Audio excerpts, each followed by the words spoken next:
The bells were tolling in Waterville, Nova Scotia on Remembrance Day as churches across the region and the country came together and rang their bells to commemorate the 100th anniversary of the end of the First World War. The request was made from the Legion to the local churches to take part in the 100th anniversary by doing what was done in Europe 100 years ago, and churches that had bells and chimes were asked to take part. And our minister, Reverend Woods, asked me to do the task tonight. Well, it's a wonderful thing that this ended 100 years ago, and it's to keep this in mind, keep this going. The different things that we're doing through the Legion is to try and keep this day to be remembered. And with other Canadian churches following suit, including this bell ringing in Brigus, Newfoundland, this was a fitting tribute to a war that ended 100 years ago on this very day.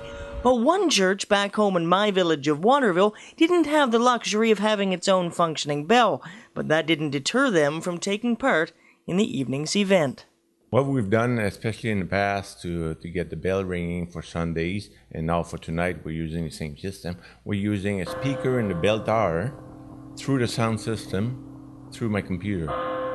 So I generate the bell sound, and it sounds exactly like a real bell in the tower, and it spreads out to the Waterville. Well, for myself, I never knew anybody personally that was in the war, but I served myself 22 years in the military. So I know what it's all about. When you sign on the dotted line, what it means it could be your life too. And those people knew they were more likely wouldn't come back. And they still went and fought for us, for our freedom, so we can speak here today.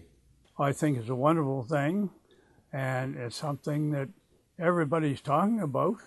So therefore, the word is getting out, and people are beginning to realize what it's all about.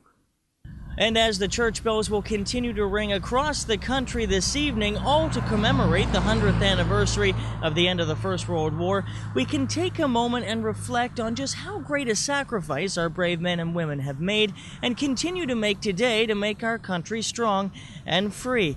And although every day should be a day of remembrance, November the 11th will stay close to the hearts of young and old alike, as we look back and see just how different this country could have been if it weren't for those soldiers who went to war for us. And on a side note, the Trinity United Church here in Waterville will be keeping their bell tower light on for the rest of the evening, all in respect of those who fought, served, and died for our country. Reporting in Waterville, Nova Scotia for Swinimer Media, I'm Ian Swinimer, and we will remember them.